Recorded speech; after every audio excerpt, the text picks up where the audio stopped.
It helps if I mute myself. Good morning, everybody. Welcome to the session PR Marketing for Rotary and Clubs. This is the second last session before the closing plenary to follow this one. This session length will go from 9 till 10:30, just so that you know. Some housekeeping remarks. Please make sure there's no background noise, TV, pets, cell phones, etc. Participants should keep yourselves muted during the presentation, unless you want to ask a question, of course. Chats have been enabled to facilitate the asking of questions, but participants asked to keep sidebar conversations to essential communications only. As far as asking questions today, Suzanne is monitoring the chat box. You can either put a question in the chat box or you can raise your digital hand and she will then ask the question at the appropriate time. I want to remind everybody that the meeting is being recorded, and now is my pleasure to introduce our presenter this morning, Dan Debray.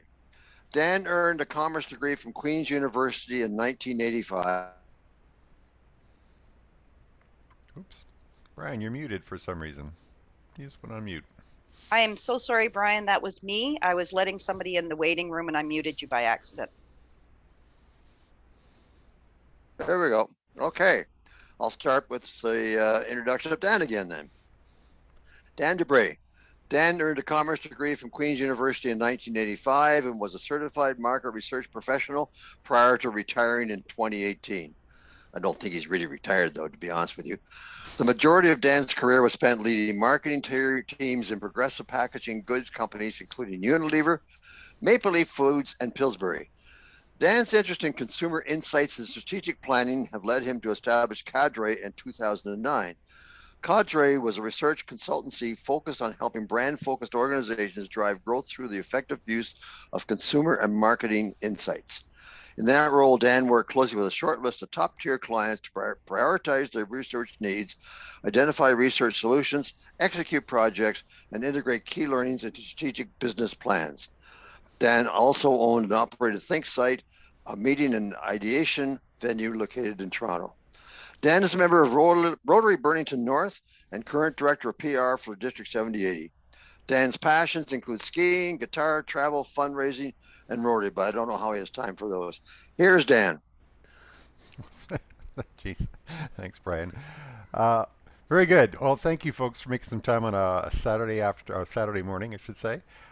We've got about 90 minutes set aside for this presentation. I'm thinking it might take about an hour and 10, but I want to build in enough time for robust Q&A, if it transpires. That, of course, is up to you. Happy to stick around for the full 90 minutes and answer whatever questions you have, even if it's on a one-on-one basis. But totally okay if you decide to log off at 9 or 9:15 or so. So I'm just going to fire up my screen here. I'm going to share my sound because I got a little bit of video going at one point. And there we go. Okay. Okay, Mary, how come I can't see anybody? It's the same issue I had yesterday. Oh, dear. I could see your presentation. Yeah, so could I, but I want to see some happy faces as I'm talking. Oh, this isn't going to do. We just tested this 2 minutes ago. Yeah. And it worked. Bear with me, folks. I don't know if I can just talk to no faces for 90 minutes. That is a little challenging to do, to say the least. Sharing my screen. Going to PowerPoint. Okay. Mary, do you know anything I could do in terms of my settings here that would... No, because it worked okay a few minutes ago. It did. Absolutely. Yeah. I don't know, and you've got those black bars. Are your view settings on standard, Dan? Okay. Are your view settings on standard? Yeah, I've fixed it. It says, for some reason, my show video panel was not showing. Now, do you guys see any black boxes on the screen? Yes, we do. You do? See, this happened yesterday, too. Which black boxes do you see? On the top and on the right side. Right, yeah. Poop. Oh, frustration. Okay, well... It looks like you've got a dialog box open on your screen. Is that possible? There you go. Yeah, I just closed it, but I wanted to keep it open so I could see you guys as I talk. And if I open that dialog box, it creates a big black box on your screen. I'm going to stop sharing one more time. Bear with me, folks. I want to. It's important to me to try to get this right at minimum. The only difference was No. you had put in audio. I wonder Yeah, if I that did. had Eh? I something wonder to if do with it. that. Let's try The that. first time you didn't That's right. click that. So are you seeing black boxes now? No. No. Oh, okay. Well, good. For some reason, that showing audio is triggering that effect, and I don't know why. So audio is not that important to this presentation, so yeah, we'll just keep it moving from there. Okay, folks, thanks for your patience there. FYI, there's a hard copy, a PDF copy of this presentation on the PR page of the District 780 website. As well, I copied and pasted the link to that PDF into the chat box. You should see it there unless you just logged on to the meeting, and then you may not see it there. So if somebody else can copy and paste that, that would be great. So everybody has a chance to get it. There are a number of hyperlinks in the presentation that may be useful for you down the road. So good idea to get a hard copy of this. So no surprise, what's the role? I'm the chair of the PR committee for the district. Our role is here as a resource. We're here to help clubs, and we're hopefully going to help you build a better reputation for Rotary and do a better job at marketing. My committee's pretty lean. I think it's essentially myself. I guess I'm not big on delegating, so and I like to stay busy. So that's fine. If you have any questions, dial me up or send me an email, and I'll try to help you and your club in any possible way that I can. And if I can't, I'll try to find the resources that can. So what are we here for today? We're going to talk a little bit about why we need PR and marketing. We're going to talk about what I would consider to be kind of best practice for each club, kind of the minimum standard. I'm going to talk a lot about resources that are available for you guys. I'm not going to go through the A to Z of marketing today, but I will be pointing you to places that you can go to find that information. So will require some investment in your time and effort on an ongoing basis to kind of get up to speed on everything that you could possibly do. I'm going to talk a little bit about some PR programs that have been running at the district level that you could possibly leverage for your club. And we're also going to talk a little bit about working in clusters, because I really believe that is a strong idea that everybody should doing if at all possible. Okay, so who's this webinar for? So we have a spectrum of people with absolutely no experience to those have lots of marketing experiences, and try to hit the sweet spot right in the middle. So if you've got absolutely no experience, you'll probably be drinking from a fire hose this morning. A lot of stuff's going to come at you, and you're going to go, "What is he talking about? I don't know. This is all new to me." If you've got loads of experience in PR and marketing, some of this may be review, but hopefully there's still one or two new ideas that will come to you. Excuse me. And if you're in the middle, hopefully I've hit it right, and this stuff is going to be most pertinent and relevant to you, and you'll be able to understand and just kind of keep along. So let's first talk about Rotary and Rotary awareness. The reality is, in the U.S. market at least, and I think it's true for Canada, only half the people out there are even aware of our organization. So as tried and true Rotarians, we eat, sleep, and drink Rotary, at least some of us do. And you think that, geez, everybody out there must be aware of us. But the reality is half the people you see on a given day have no clue who we are and what we do. So that's an important challenge that we have to face. That said, having people recognize our brand is one thing, but it's really more important for them to understand what we do, what impact we make, and hopefully inspire them to get involved in some way or other. And that's not necessarily to become members. People can be involved in Rotary in a lot of different ways. They can become sponsors, they can become volunteers, they can just be cheerleaders standing on the side and saying good things about us. So all those things are relevant objectives for us as an organization as we try to kind of grow our brand and create an awareness for it. So no surprise, if we think about the average club, what are we trying to do? Either a club is looking to raise funds, or they're executing projects and donating funds. We're looking to maintain partnerships in the community with other NGOs or maybe even government officials. We're looking always to increase or build membership. And finally, we're always a forum for personal relationships at our club. We're there to have fun. And no surprise, having a positive image for us and our brand makes doing all those things just a lot easier, right?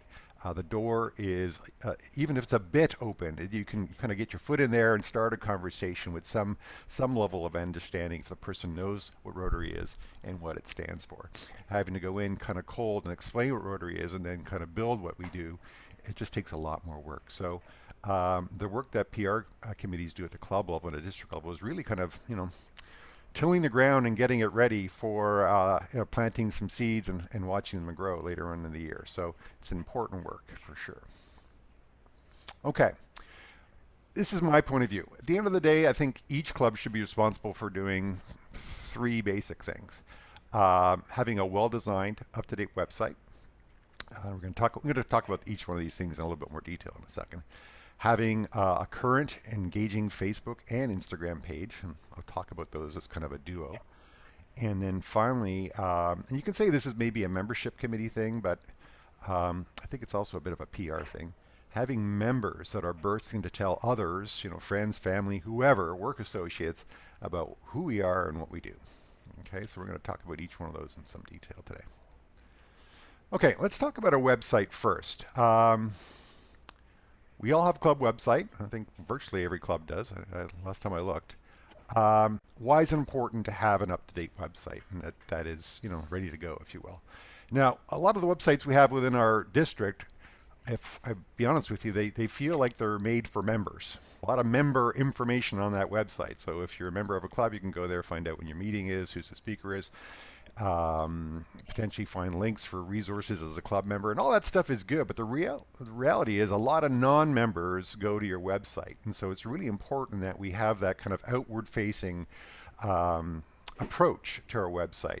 And in fact, I would argue that having that approach is the primary purpose of our homepage. The other stuff could be hidden in your other pages that your own members have the patience to look for and find, but your homepage better have an external focus, so that if you're brand new to Rotary or somebody's brand new to your club, they're getting a good impression. Not surprising, you have to have up-to-date content. There's nothing worse than going to a website and seeing a post that is 3 years old, and kind of going, okay, well, nobody's mining the fort anymore. If you're trying to attract members or work with a sponsor, and they go to a stale dated website, you are not making a good impression, and there's not a very good chance you're going to get much success in terms of attracting that member or getting a new sponsor. And then finally, think about your website. The reality is about a third of our club traffic today across essentially all the clubs within our region comes from a phone or a tablet. So you got to make sure that the content on your website is as mobile friendly as it can be. Now, not all of us, but virtually all of us work with Club Runner. Club Runner does that for you kind of automatically. It kind of takes your PC design web page and it jams it into a phone-based format. Sometimes it works and sometimes it doesn't. It's up to us as kind of proprietors of that material to make sure it does work and it does work all the time. Sometimes you have to do some different types of formatting to make sure that your club site is working on both mobile and PC. Okay. Dan, yeah. Doug Vincent, I believe, had a question for you. Yeah. Shoot, Doug. It wasn't really a question. It was just a statement that I think your number 3 is very important, that members are bursting at the seams to share Rotary with their friends and colleagues. But prior to that, I think it's important to make sure that the club is in such good condition that people want to be proud of their Rotary Club, so they will share it. If the club's not functioning well in a positive spirit and members are active and having fun, they're not going to be proud of their club, and then they won't boast about it. So I think we really got to work hard to make our clubs something that all members are proud to be part of. Absolutely agree. Yeah, it's very much a membership / PR effort. And it does start with membership. I know we're kind of under the each one bring one mantra this year. I think that's a positive strategy, assuming your club is in good shape and it's something that you're happy to show off to friends and family and associates. If your club's not in good shape, the last thing you want to do is bring one, because people will just kind of turn away and they may actually talk about the experience in an unfavorable way, and that works against your club and it works against Rotary. So you're absolutely right on that point for sure. Okay, so back to websites. You know what would I consider to be okay, there we go, minimum criteria for a good website? Number one, an invitation to get involved in Rotary. Please, somewhere on the homepage, let people know that your club is open for business and you want memberships and you want sponsors and you want associates and partnerships. Contact information that's up to date. You want to use your web homepage to highlight what your club is up to in an engaging way as possible. So those are the things that are very much outward focused that you need at the top of your list for your web page. Calendar of events and meetings, that's a little bit more internally focused, but has some interest for outside people. An overview of Rotary in your club, time and location of your meetings, social media linkages, as well as linkages to district and global websites. So this is more or less a prioritized list of what your homepage should have, and every club's homepage should have. Now, the reality is we're not seeing that today. This is a little audit I did back in August last year, so it's maybe I guess it's 8 months old now. I looked at every website in our district, so roughly 50 of them. Only 40% of them had a statement on their homepage saying that the club was looking for new members. 73% had a contact email address on the homepage. Only 10% had a name of that contact. Only 15% had a phone number of that contact. It's like, why are we making life so difficult? Why can't we just have people find out who to talk to if they're interested in talking about something with the club?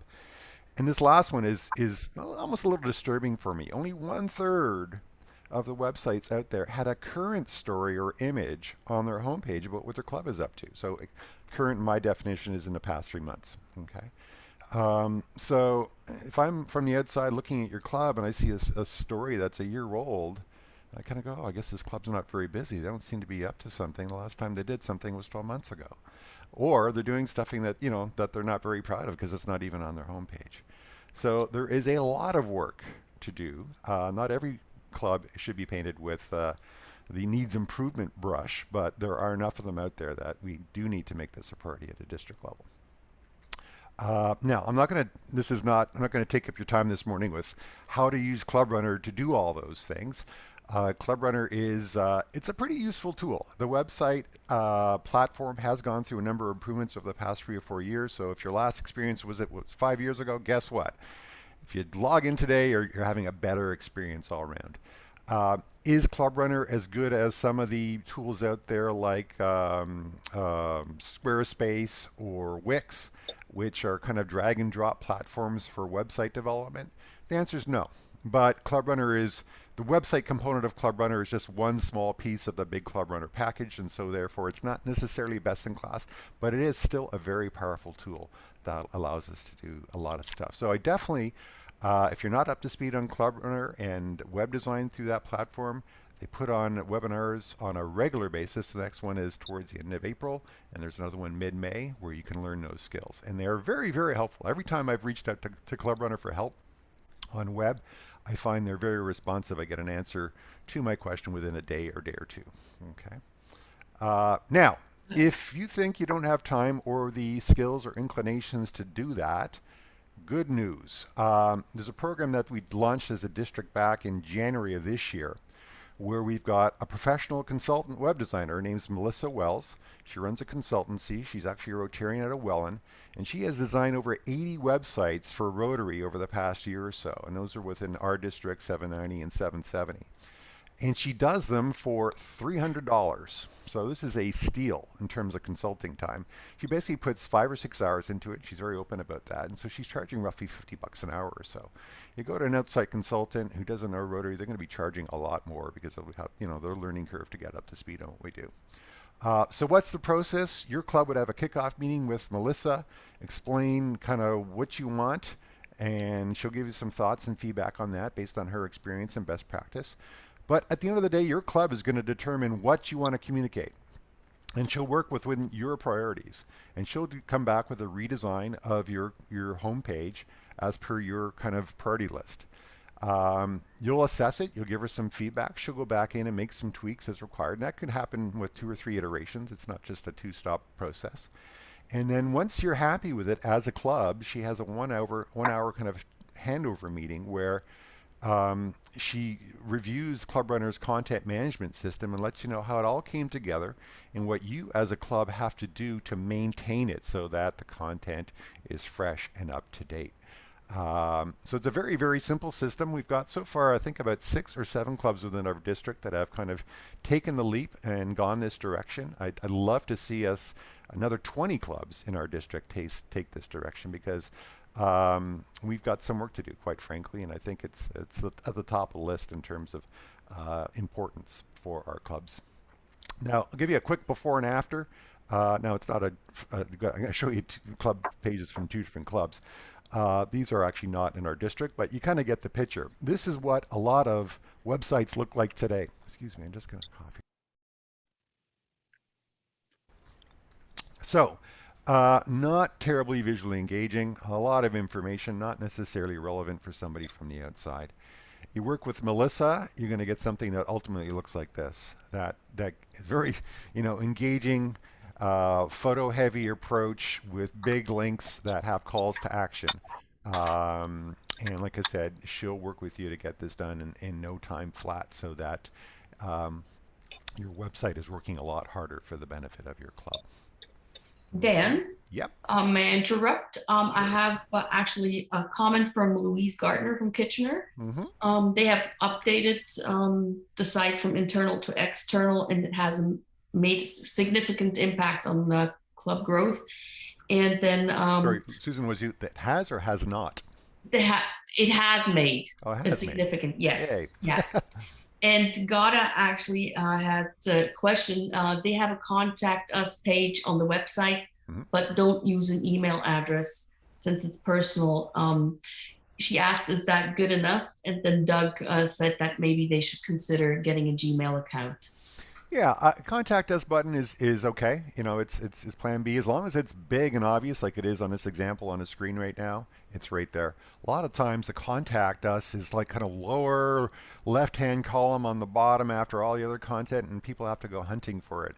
We don't want to make life hard for people.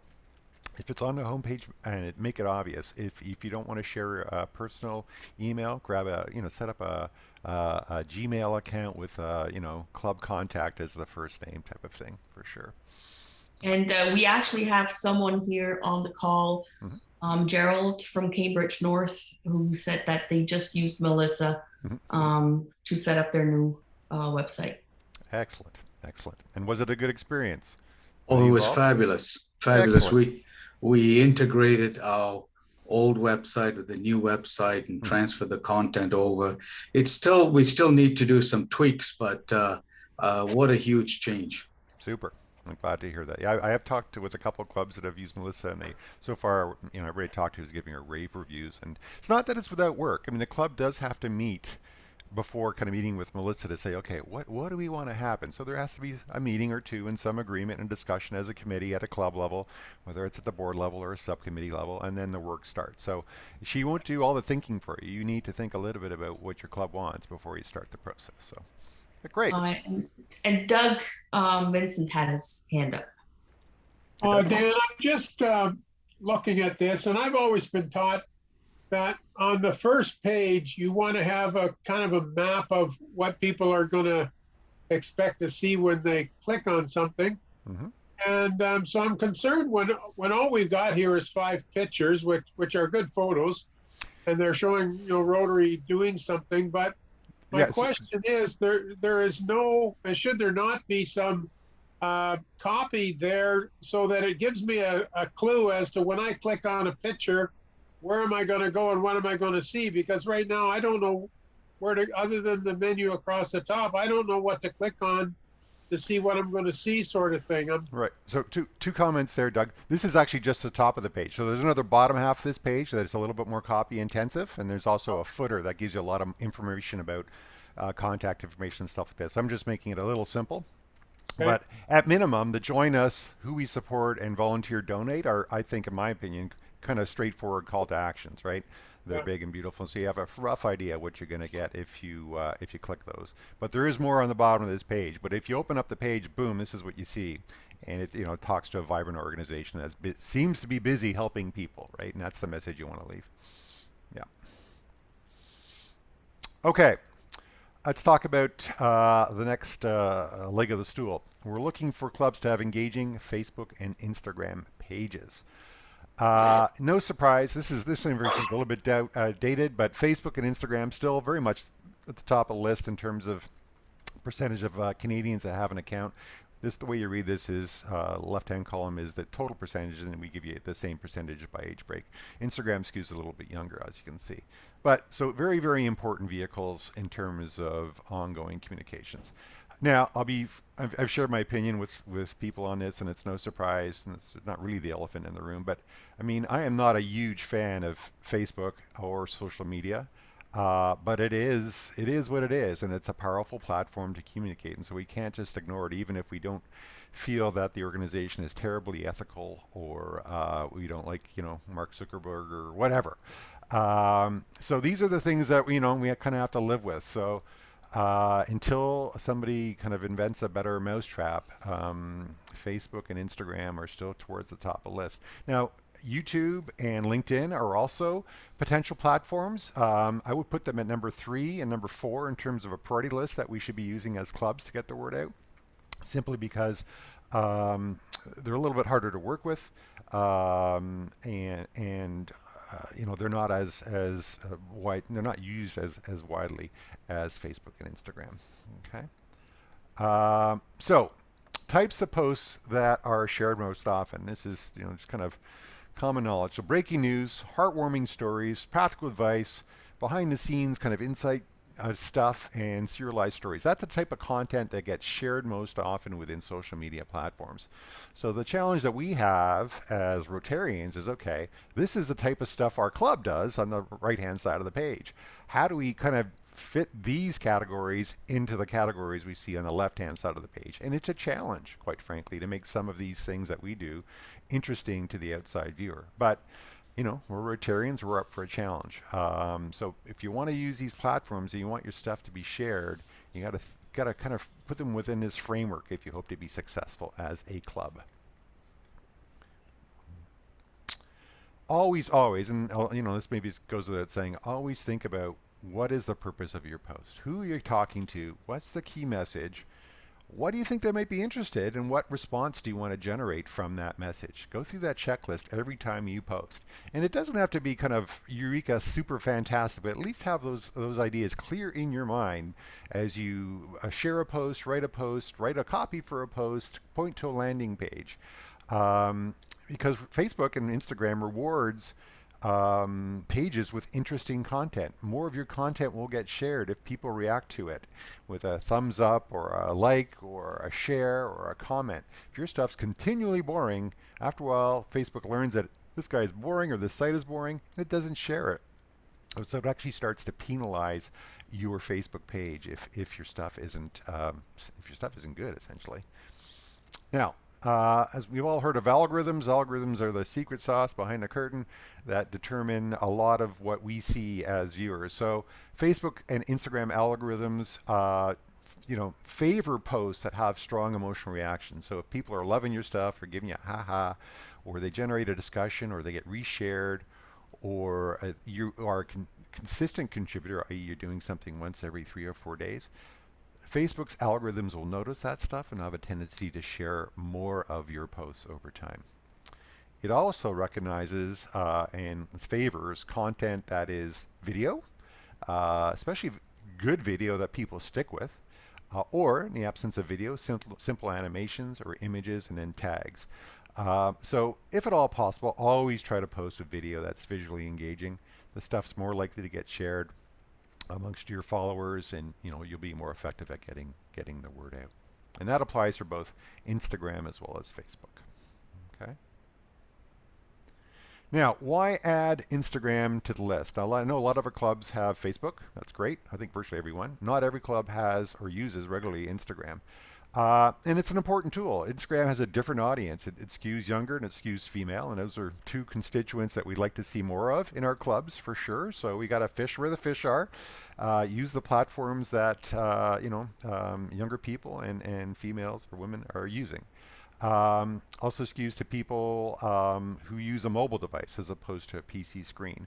As we know, mobile devices are everywhere, so therefore people are spending more time on that platform, and the chances of them seeing our content are proportionally higher. Okay. If there is an overlap in audiences between Facebook and Instagram, that's okay. If you have a Facebook post on Monday and you repeat that post on Thursday on Instagram, you're kind of reinforcing the message. And sometimes message reinforcement, people have to see things more than once, twice, 3, 4, 5 times sometimes to get the message through. So a bit of message reinforcement is not a bad thing. If you can space it out over the course of time, all the better. If you have the same message necessarily posted the exact same time on both platforms, that may not work for you necessarily. Within Instagram, a lot more people use hashtags within Instagram to kind of find content that is of interest to them. And therefore, because hashtags are a very kind of powerful indexing tool, people have a greater chance of kind of coming into contact with Rotary information that they may not have seen before through the use of a clever hashtag. Okay, so people will discover us more easily on Instagram than on Facebook. And then finally, generally speaking, this is a generalization, Instagram tends to be a kind of a more positive environment. Facebook can get kind of nasty sometimes, to be honest with you. Instagram's a positive place and Rotary's a positive organization, so it's a nice marriage between the organization and the platform. Okay. Make your life easy. If you can, there's no reason why you can't, use a free account from Buffer or Hootsuite to post to Facebook and Instagram at the same time from your computer. Okay, so as opposed to having to use your mobile device to upload something to Instagram, certainly doable, but it's easier just to go to one of these platforms, Buffer or Hootsuite, create a free account. With that free account, you can post to 3 channels for free. And if you want to post to more than 3 channels, they want you to pay for their account on a monthly subscription basis. You don't need to do that. You've got Facebook and Instagram. There you go. You're in business. And essentially, you go there, you create a post, and you tell it what platform to go to, and you can also schedule it. This post should go to Facebook at 3 o'clock on Tuesday. It should go to Instagram at 2 o'clock on Thursday. Boom, you're off and running. Through your computer screen at home, as opposed to your mobile device, which can be a little bit more difficult to work with. Okay, talked about scheduling your post. It's not a perfect science, but use square images and use square videos if you're doing concurrent posting. That format works best if you're trying to kill 2 birds with 1 stone. Although you can use a common message for both these social network platforms, you have to be aware that there are some differences. So if you have a URL that you're using on a Facebook post, you cannot use that URL in an Instagram post because Instagram won't accept it. It won't treat it as a clickable link. Okay, so you have to remove that. And if you use hashtags, the hashtags within the Facebook world are in fact different than the hashtags within the Instagram world. They each have their own little ecosystem, and don't make the assumption that the hashtag that you think or that you know is working in one will work as effectively in the other. So just do a little bit of research on your hashtags to make sure that you've got the right hashtags for each one. Okay. Resources. Now, content sharing, really, really important for social media, no surprise. I encourage everybody or every club to use resources within the Rotary world, whether it's our district Facebook page or community group. Now, you can join the group. Unfortunately, you can't share out of the group. You can only share into the group, but certainly do that if you can. If you're not part of the 780 community, I encourage you, please join. As a member of that group, you have the ability to post content as often as you want. The community does have a couple of very simple rules in terms of behavior and the type of content we want posted. We want to keep it germane to Rotary and things that are of interest to Rotarians. So don't tell us about your last vacation, but do talk about your next club event or fundraiser for sure. What we're trying to do within that community is kind of engender the sharing of ideas and building an ideas there. Other places you can go is international Facebook page. John Yuko has a page. The district Facebook page for 770 and 790, which is Toronto and kind of Niagara area, always has pretty good content that can be shared on your page. So go to those places on a regular basis if you don't want to develop your own content, but you still want to have interesting content for your club's feed. You might find some there. Dan, yep. if I may interrupt again, Sure. Brian Bennett had his hand up. Mm-hmm. Yeah, Dan, you're talking about the Facebook and Instagram. If you use the business side of Facebook and Instagram, you can post to both at the same time, correct? You can, with some limitations. I've done that. If you've got a picture, a photo post, that platform, Facebook's native platform works very well. If you want to post a video, right, that won't work. It doesn't work. So that's where Hootsuite and what's the name again? And Buffer come in handy because you can do a video to both of the platforms from those those tools. Good point, though. Yeah. Great sources of material. Whether it's International Brand Center, Vimeo, or Rotary's YouTube channel. Our own stories on our district website. Get the Word Out, which is Michael Caruso's hub for communication, as well as Rotary Club members, public image, and graphics. Plus the Zone Facebook page. I mean, those are all good places that you can find content that you could reshare with a relevant comment that your club's page audience or followers may find interesting. Okay, and again, if you can just create the habit of, and I'm guilty as everybody, I get pretty busy, and the last thing on my list is to create content or even share content. But if you can get into the habit of going in there and posting a couple times a week and do it on a regular basis, the algorithm really favors that. It wants to see regular content coming out from a given page. Okay, and these are great places to find it.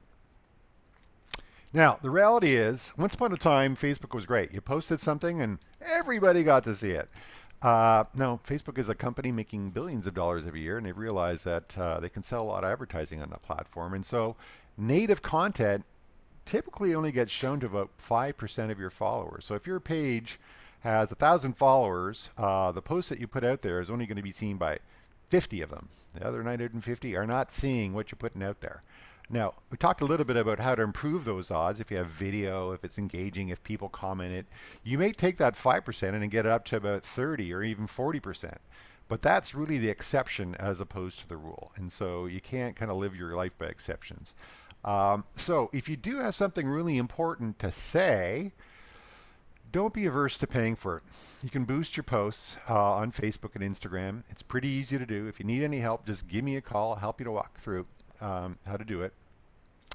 In terms of a framework, it would cost potentially as little as 2 cents per impression. So your message to get it out to one person, one of your followers per se, could cost 2 cents.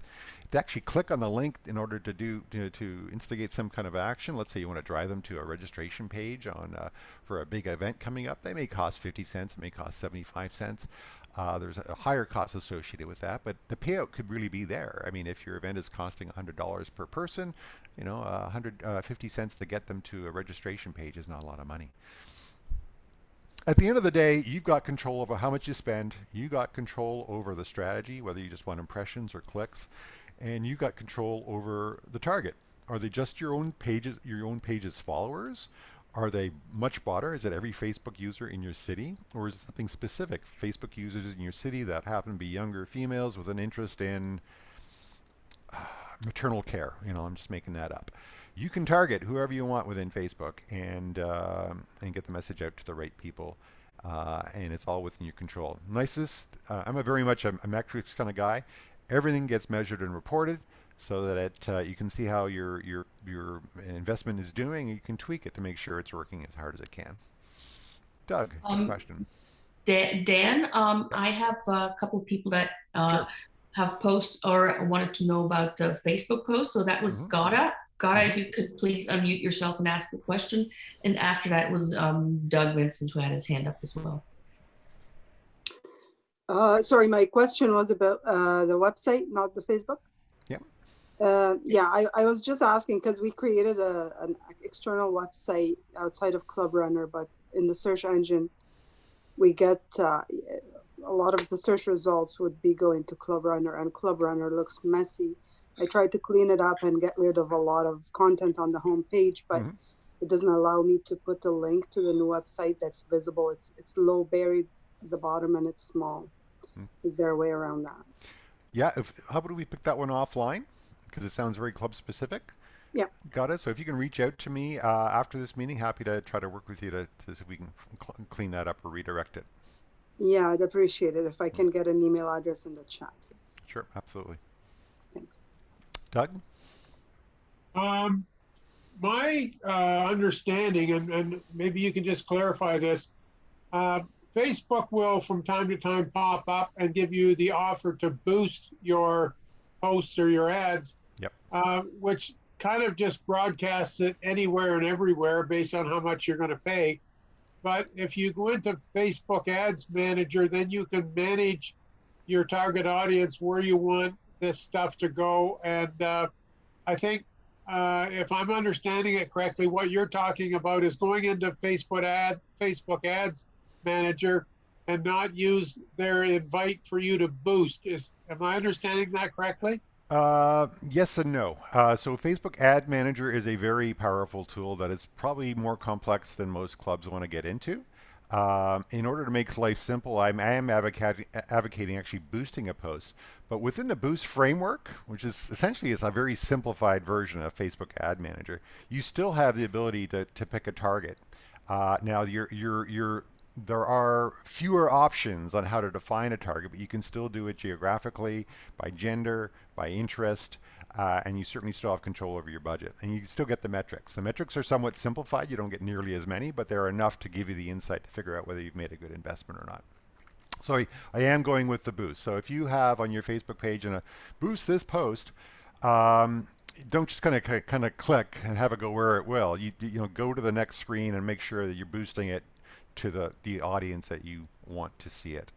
And I don't want to get too far ahead, but I do want to talk about some learning resources in and around Facebook, because there are a ton of them. Facebook, I guess it was last year, maybe a year ago, I ran kind of 2 1-hour seminars on just Facebook and how it works and what you should be doing and the resources and how measurement's done. I'm not planning to do that this year, but those links are still available for people who really kind of want to understand Facebook or Instagram a lot more. And I'm also going to show you some resources in a second or two that I recommend people use.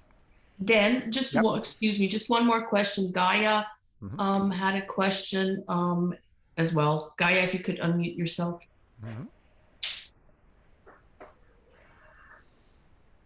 Maybe she's, oh, there we go. Maybe she's just stepped out. Just let me find. Oh, sorry. Oh, there we go, Gaia. Yeah, I had a question. Regarding like the website, we don't have time to hire somebody to do the website work at the moment. Is it okay if we're just doing the social media post every week? Because we do have like seniors program running and youth programs and stuff on a daily, weekly basis, and we do take pictures and stuff with the participants. So is it okay if we just do the post every week and just share it with our followers? Yeah, I mean, the website, if you don't have time to do it, I'd go back to the resource that we talked about. $300 is a pretty cost-effective way to get your website in shape, and it doesn't take too much of your club's time to do it. So hopefully your club has $300 to use.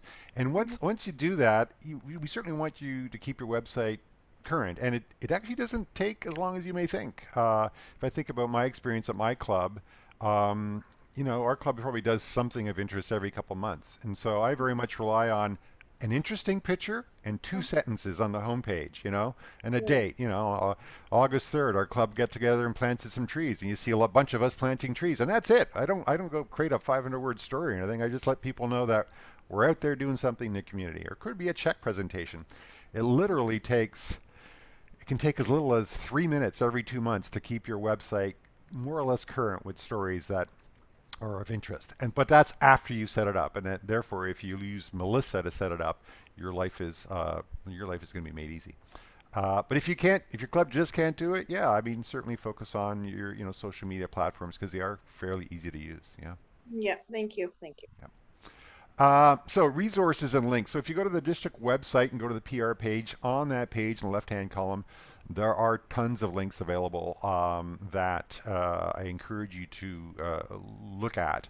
On this page, I've identified 5 that I would consider kind of must-reads. If you're in a position to do the PR for your club, you should be spending some time with the 5 that are identified on this page to make sure you're up to speed on, at minimum, brand guidelines for Rotary, so that when you use our logo, or if you're talking about Rotary as an organization, you're doing it in the right voice. Okay. So some general resources there.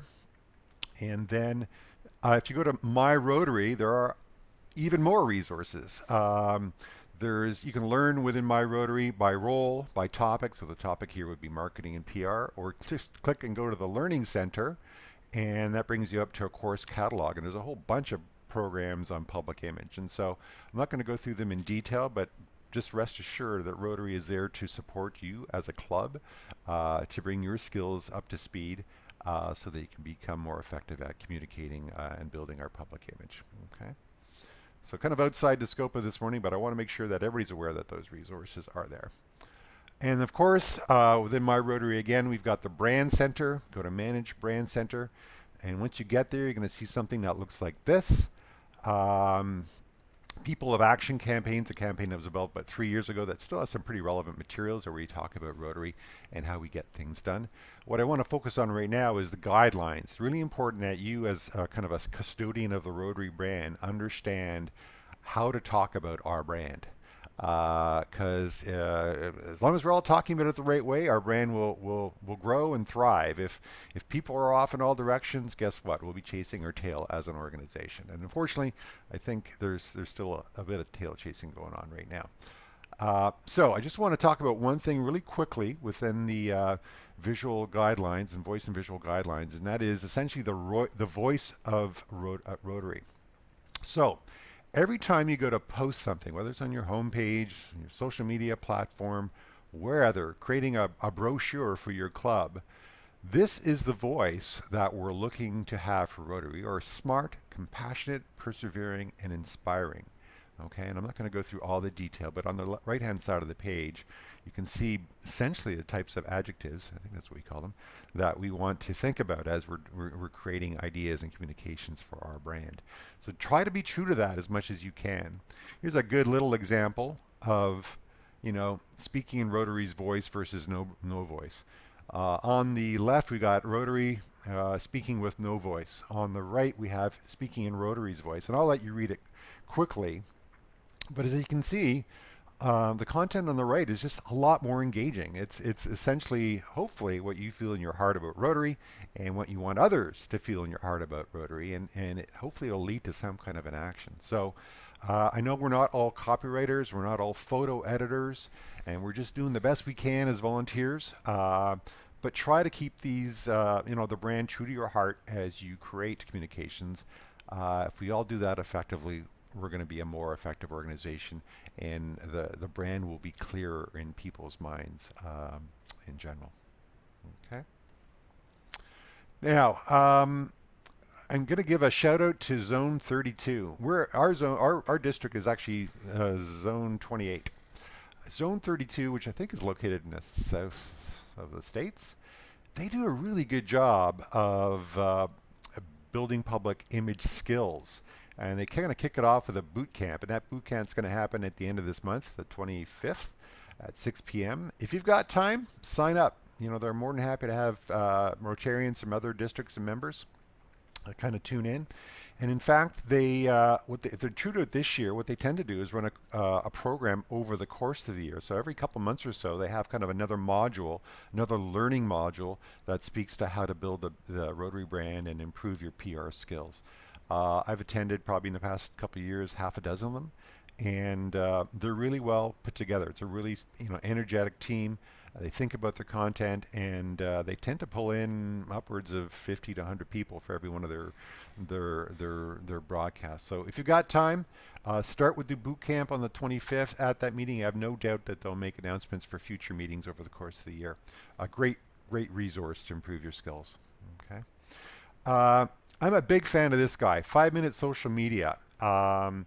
It's not always 5 minutes, sometimes it's a little bit longer, but he works very hard to keep it concise and focused, and he chunks out his content in little bits. So if you want to learn something specific, you go to his YouTube page, you find the title that you think is relevant to you, and you kind of just dig in. I've learned a lot from this guy. I mean, I was okay with social media, but this guy takes it to the next level in terms of kind of tips and tricks. And just be sure whenever you look at his content or any content on YouTube that you're looking at two things. When was it published, and how many people have seen it? Social media platforms are kind of famous for constantly evolving and changing. So if something was published a year ago, guess what? It may be stale dated already. Whatever's being taught there or talked about doesn't apply anymore for whatever reason. So try to find something that's fairly recent and something that's got a lot of views, and that tells you that it's usually pretty good. I find that that's the case with this Jerry Potter fellow and his 5-minute social media. So if you've got questions about Instagram or Facebook and how to post and when to post and all that stuff, start there, and I think you'd be quite happy. We do have some district resources. Like I said, I did some CLTs in the past couple of years in and around Facebook. Click on the links. They'll take you to essentially YouTube videos that are upwards of an hour long that go in depth into the topic. Most of it's fairly relevant, but some of these are now 2 years old, so I'm not going to make any promises because I haven't gone back to re-review them or edit them, and honestly I don't have plans to. Use the 5-minute social media. I think you'd be better off, but those are there if you want. Now, so we've talked a lot about creating stuff for social media or even for our own websites. Like it or not, you are now editors and photo editors and writers, because that's what you have to do if you want to keep your stuff current. There are some tools out there to help. First and foremost is a tool called Canva. It's essentially it's a free tool, but it's also, there's one with a paid prescription where you get some added bells and whistles. I've got an account. I think I pay like maybe $15 a month or so, maybe not even that much. And from there, you've got access to over 60 million images that you can use in public. So you're not going to have to worry about copyright infringements. They've also got video clips. They've got sound clips. From there, you can create some really interesting posts. I think if I'm right, Suzanne, you've used Canva over the past week or two to put out ads for the CLT program. Yes, Canva is one of my favorite tools to use. Yeah, and you did a fantastic job. If you saw any of those posts, they were visually engaging. All that content is there. You just kind of copy, paste, boom, download, you're off to the races. And it's totally flexible. I've included a little YouTube video. If you're new to Canva, start there. It'll give you an overview of the tool, and they've made it very, very, very easy to use. So definitely give you a heads up for that. PowerPoint is a super powerful tool. I'm using PowerPoint today for this, but it does so much more. PowerPoint's 365 is kind of the online version.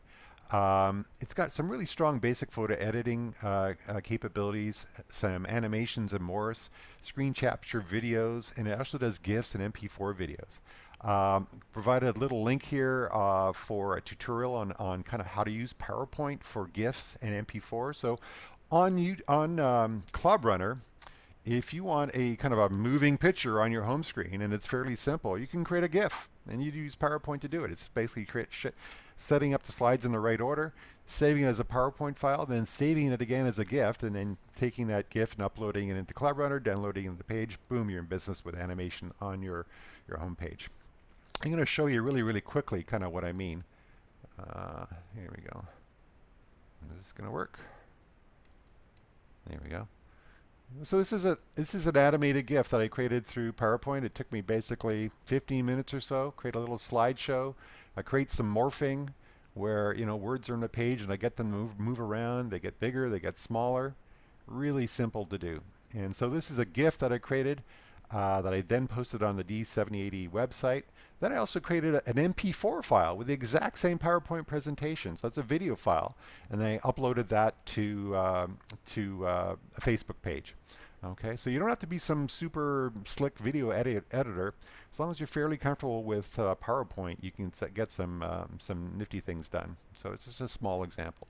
Any questions on that? Let me know, or use that link that I showed you on the previous slide. Some other simple tools: Windows Video Editor, Audacity, which is a music editor that's for free, and Snip and Sketch, which is a screen grab tool you get within the Microsoft platform.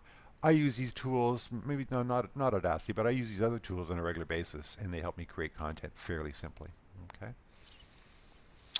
Okay, so let's talk about the last members that are bursting to tell others about Rotary. Specifically, let people know Rotary's a force for good in the world. Let people know why you love being a Rotarian, and as importantly, let people know why and how Rotary has personally impacted your own life. Of course, you need, hopefully you have a good club, strong club that allows making and telling those stories easy. If not, go see Scott in a club membership, and he'll be working on that in the years to come. But in my mind, there's so many good things to talk about with Rotary. At a global scale, you could always talk about these things. Even if your club is a bit of a horror show, hopefully it's not, you can talk about, if you tell somebody there are 1.3 million Rotarians globally, they cannot help but be impressed. That's a big number. And we've got over 30,000 clubs, 200 countries.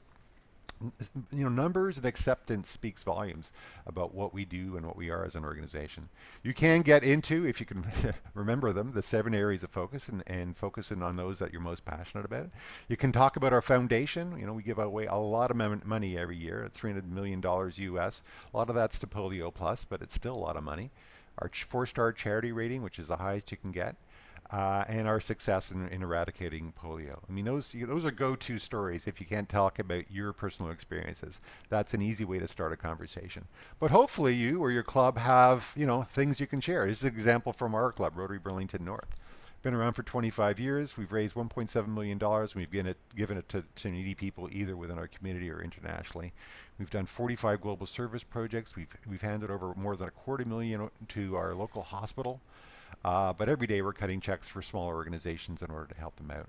And we're constantly doing hands-on service projects and having great pictures of either us helping the community or just us having fun as members, doing something that we enjoy and doing some good for the community. So there's always something good to talk about, hopefully, and people should be sharing their stories. We ran a campaign a couple years ago, Why Do I Love Rotary? I'm going to show you a little clip. This is a member of our club, Farine, and I'm going to show it to you because I think it really encapsulates a lot of things that I've just talked about. Oops, I'm going to have to stop share this and reshare this because you need the share sound button to work. Okay, here we go. A Rotarian for 10 years. It has been the family that I was looking for. It's been the service that I was looking for. It's been the opportunity to give back that I've been looking for. Not only do you get connected with your local community, but you also have opportunity to work in projects worldwide. And the volunteers that you work with in your club become friends, become your support system. And at the end of the day, Rotary does more for me than I could do for Rotary. Service above self, it's the best feeling in the world. Love it. Love Farine. And if you don't believe that message, you just have to meet Farine. So what I love most about that is she talked about, oops, there we go. Can I turn this page? She talked mostly about, or she talked a little bit about the impact of Rotary on her. And I think that's what makes it personal. And that's a very powerful position in terms of, I'm getting stuff out of Rotary. It's just not me contributing to an organization. This organization is contributing to me as a person, which is really, really important and a motivating message. So I'm going to, this is a bit of foreshadowing here. Sandy is going to be on an assembly probably in about another hour or so. One of the slides that she's going to share is about a campaign called Shine a Light on Rotary. And so she's actually looking to construct a program next year that encourages Rotarians to get their story out. And she's provided a kind of a point system to kind of track individuals and club success. And at the end of the day, at the end of the year, June next year, there's going to be an award handed out, $500 to the club that has the most members talking about and having submitted personal stories about what Rotary is and what it means to them. So definitely want to see that. It's a priority for next year as a district.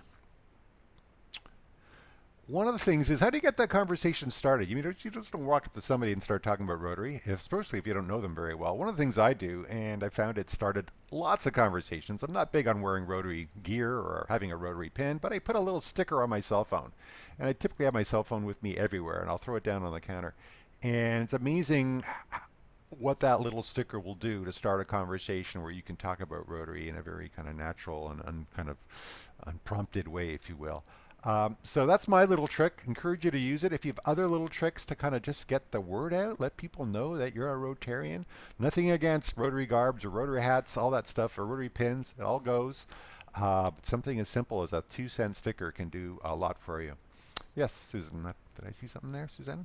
No? Okay, cool.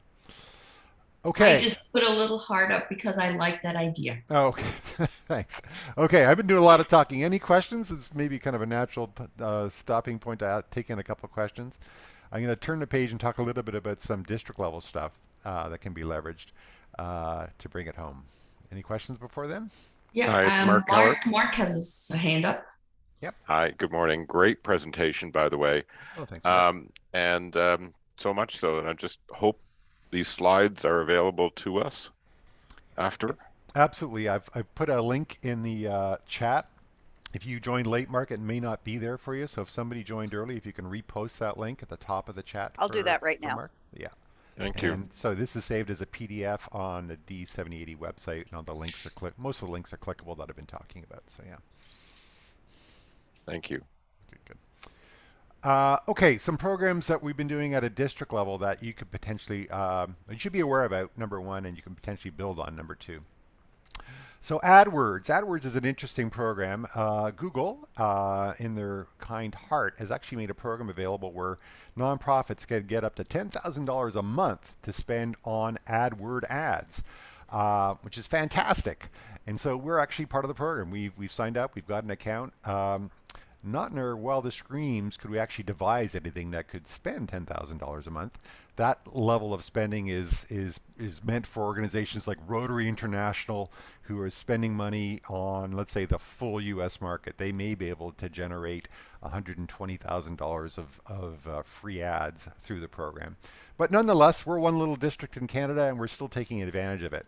The one program we've got going is very, very basic. It's basically to help individuals find clubs within their city.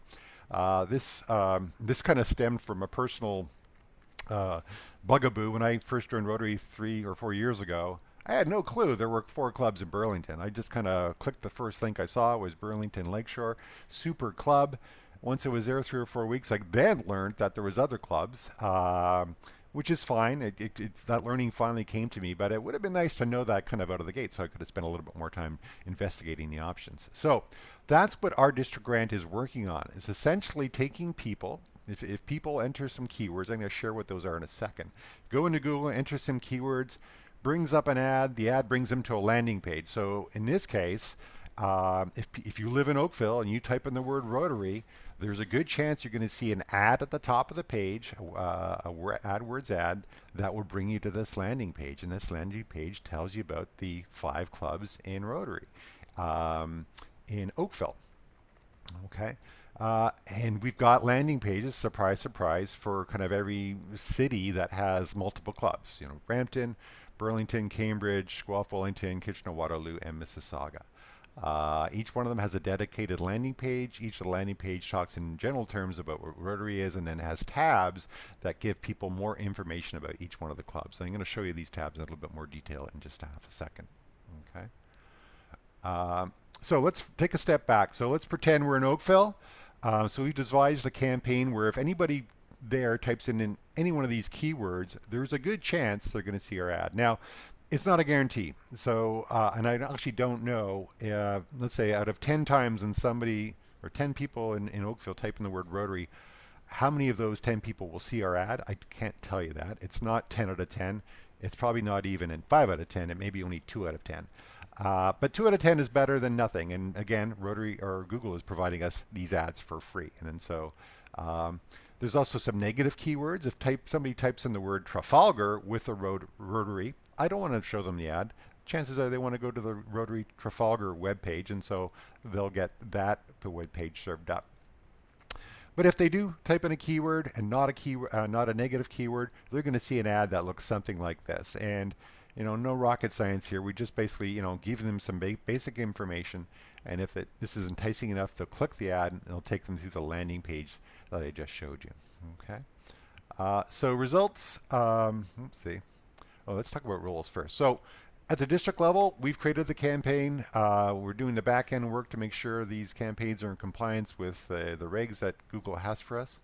What we need either AGs or cluster PR committees to do is to make sure that these landing pages that we've developed at the district level are always current and up to date, and the information is current and up to date. Okay, really important, because we don't want stale information. We've essentially paid for a free ad. We want it to land on the right place. So I'm going to click on this is Rotary Guelph. This is their landing page. It'll give you a better understanding of what we're talking about. Oh, this looks really small. There we go. That's bigger. Okay, so go to their landing page. We're not seeing anything, Dan. You're not seeing anything. Okay, No. I don't have the right one shared. Thanks, Mary.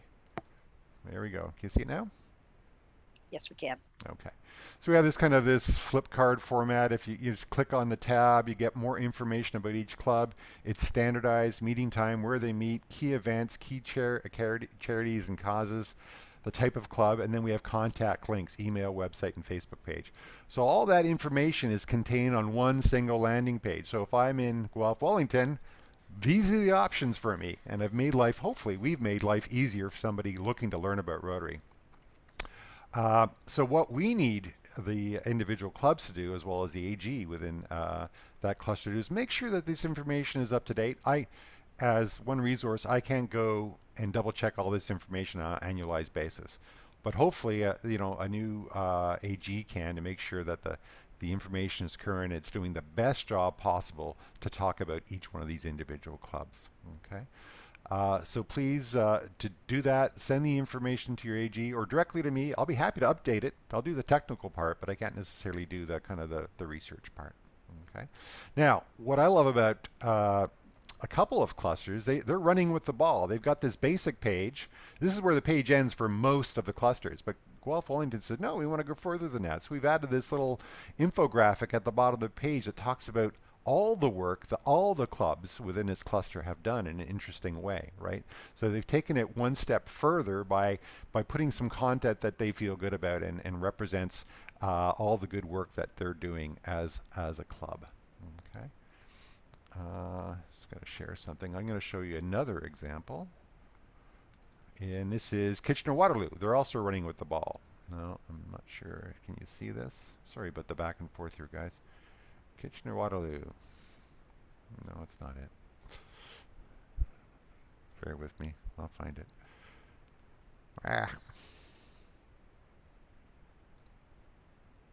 Can you see my screen? I'm still on the landing page, not the website. There we go.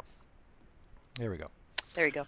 So Kitchener-Waterloo has taken one step further. They now have, as a cluster, full ownership of this page. They don't even looping me in anymore, which is totally fine. They consider this page their own page. And so although it's a district program, it's a district Google grant, they're updating the content on this page on a regular basis to make sure that it's doing as much work as it can to bring people to their club. So I'd love to see every cluster doing this, really taking ownership of this and putting content that they feel reflects the clubs within their city. Because at the end of the day, if you don't know much about Rotary, you don't really care that much about the club. You just want to know what you or we as an organization are doing across your community, regardless of club. Okay. Any questions about that? I know I went through that fairly quickly. Hopefully it's not new news to a lot of people. Yes, I have a question. Sure, shoot. Okay, so one of the ways I've used to inform interested parties about Rotary is to check out clubs on the Rotary Club Locator. It's an Right. app I downloaded on my phone, right? Yep. Yep. But I never really heard about this district part you mentioned and how we take advantage of Google Ad. Mm-hmm. So my question is there a way we can use this service to improve how much people see us? Like you mentioned, it's like a 2 out of 10 for us. Right. How can we get it to be maybe like, say, 7 or 8 out of 10? Because I would like to, I think I prefer to use the one you just talked about than the club locator. Yeah, I'm going to talk about a way that we can do that. Unfortunately, the 2 out of 10 is out of our control.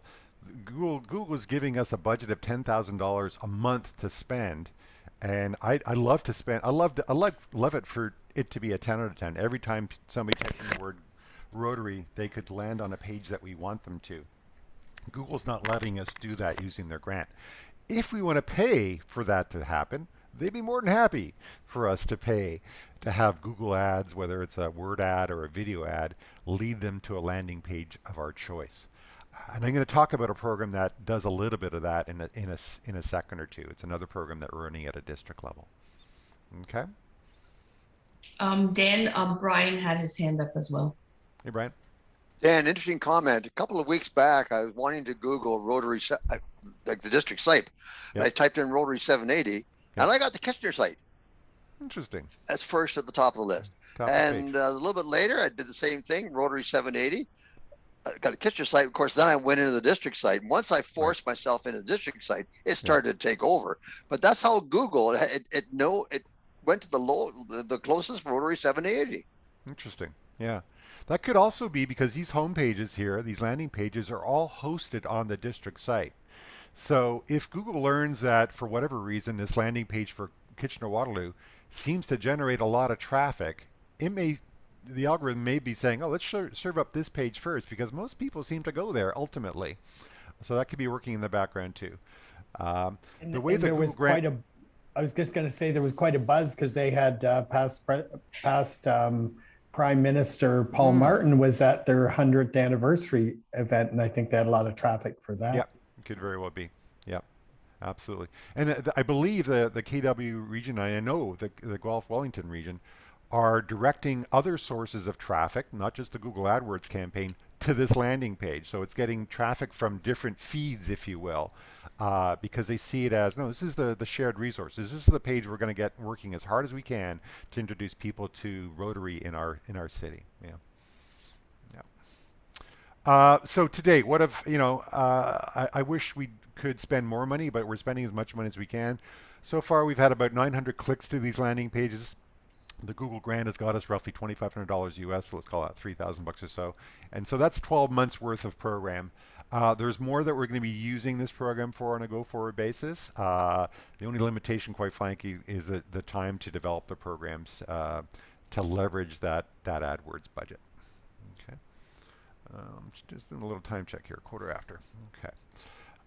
Second program, this is leading to what I just talked about. We have another program called Grow, program that was launched essentially last September, and this is where the district has an advertising budget or a PR budget of $5,000. So it's not huge, but it's still still money that we can spend to help grow Rotary within our region. And so I created a program called Grow, and the idea is it's Grow Rotary Online. So using the online platform to get the word out about Rotary. And so we work fairly closely with the membership committee, and the idea is to leverage our areas of focus to attract new members and retain existing members, with a bit of a special emphasis on the environment over the past year or so, because the environment is new for us. You're only new once, so it makes sense to talk about the environment a little bit more. But we didn't just talk about the environment. So let me talk about the Grow program for a second.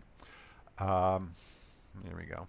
Very simple. So we have created a kind of geographic barriers. All the cities within 780 that got a club.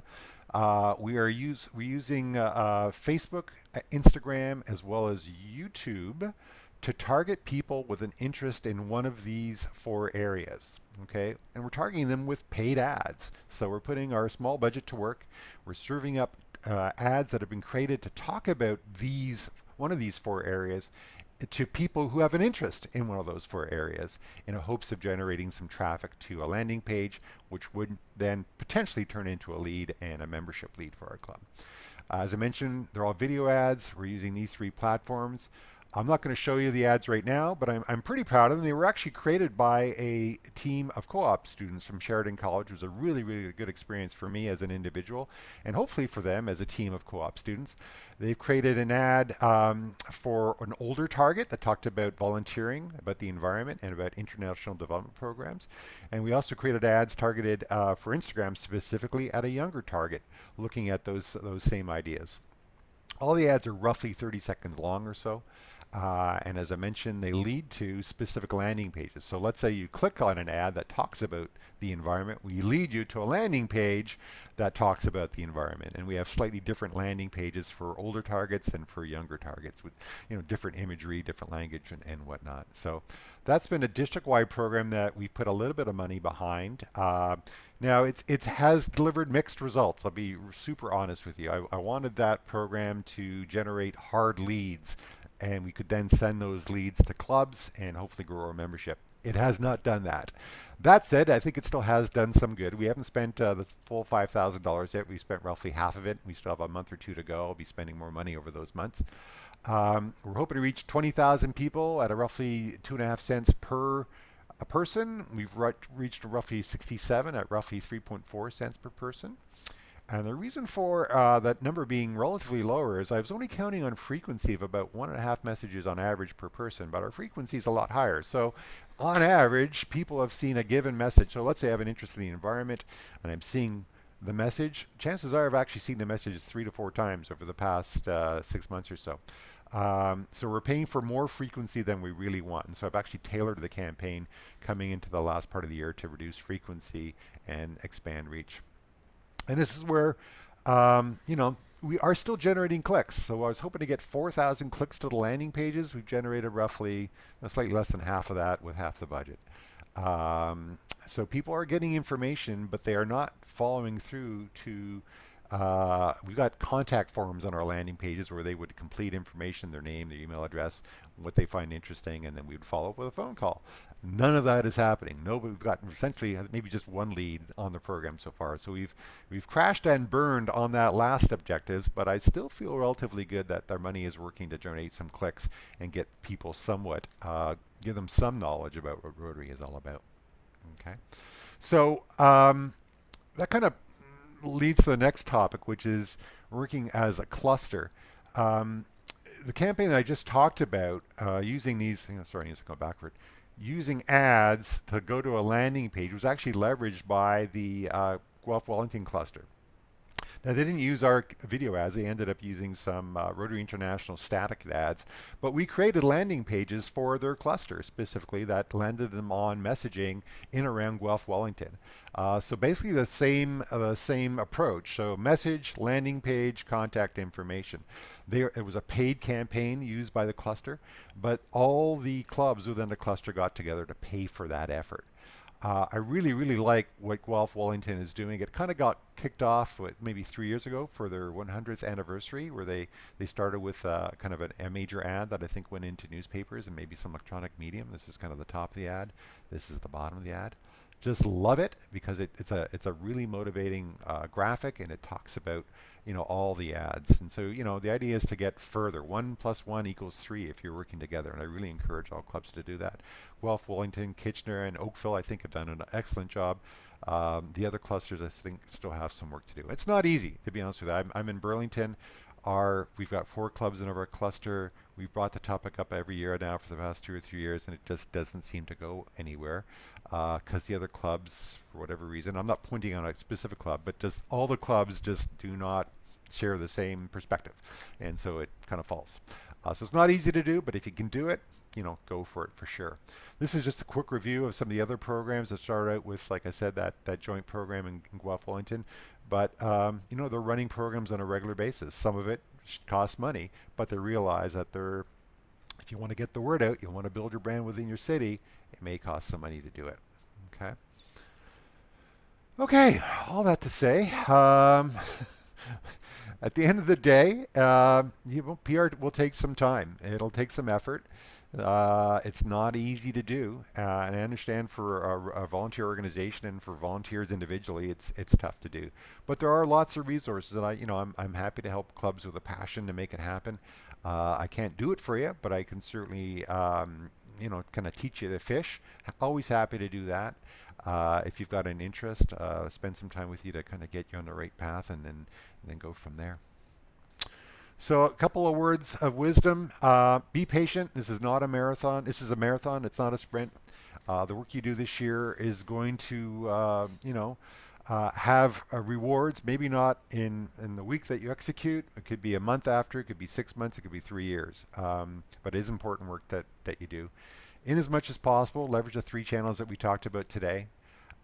Leverage all the resources we have within Rotary and outside of resources to make your life a little bit easier.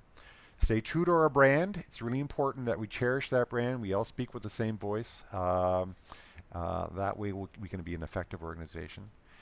We didn't talk much about benchmarking and setting goals, but as much as possible, try to measure your success. Set some goals for yourself and measure your success against those goals. So, kind of similar to what I just showed you for that Grow campaign. I would be remiss if I kind of go, hey, we got a great program. We think it's doing great. We spent $2,500.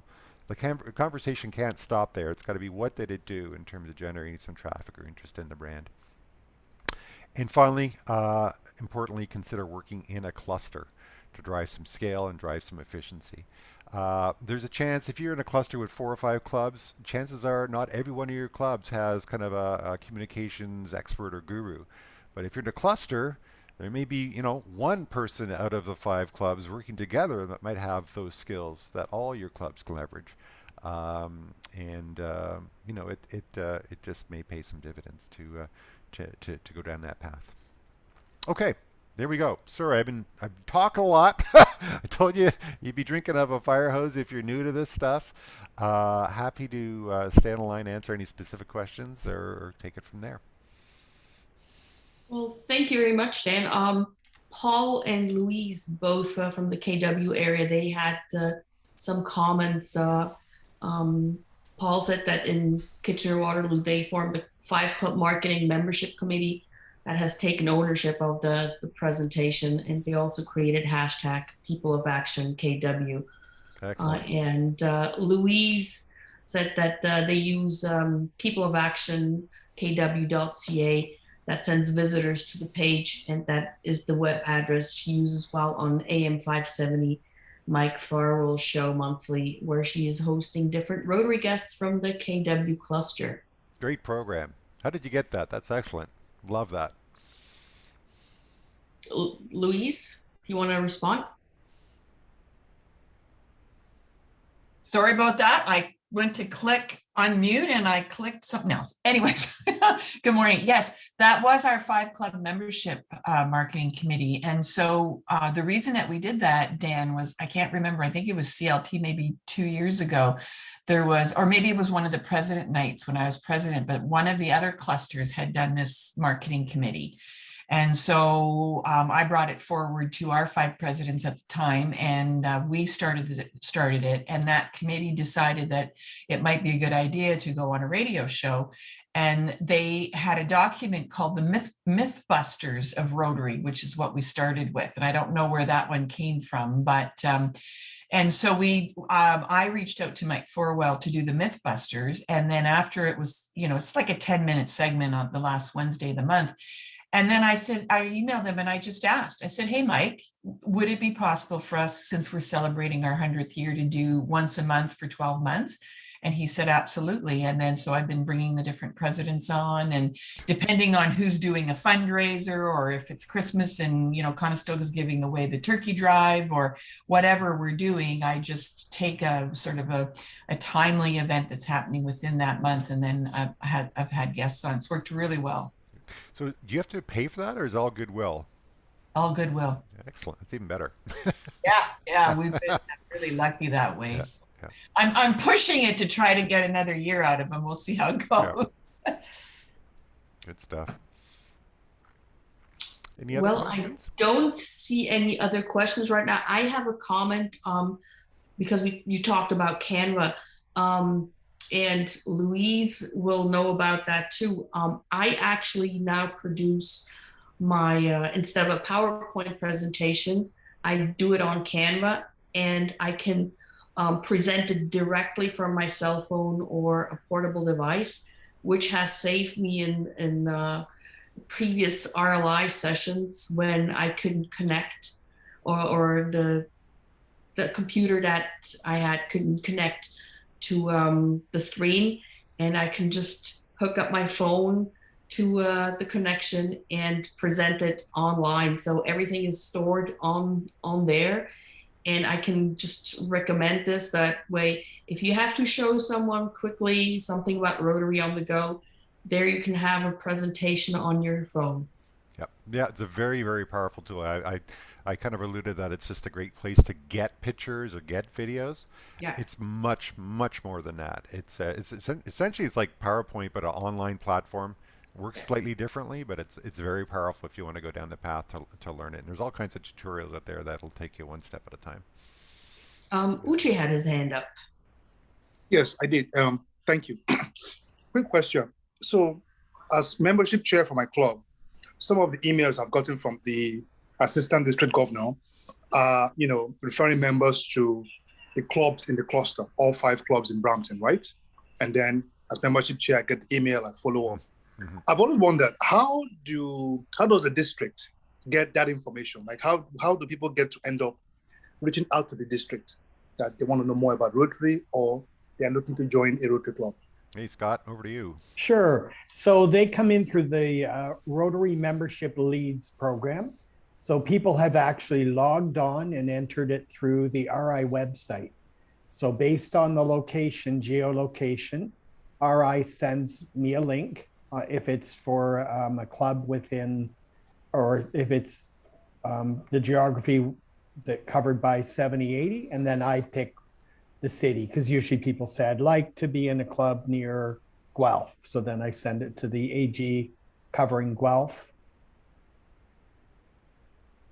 That's how you get it. Okay, thank you. You're welcome. Thanks again. Anyone else?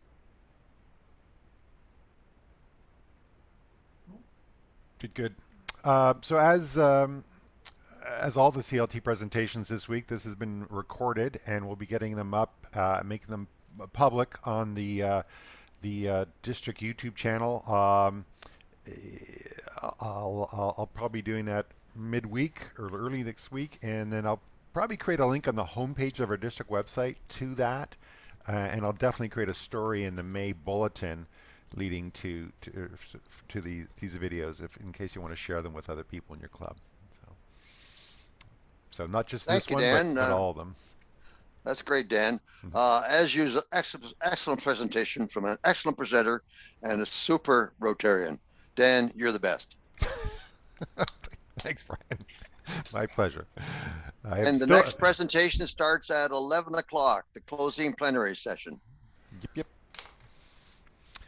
We will see you there. Yep. Well, thank you very much, everyone. Yeah, take care. Thank you. Bye-bye.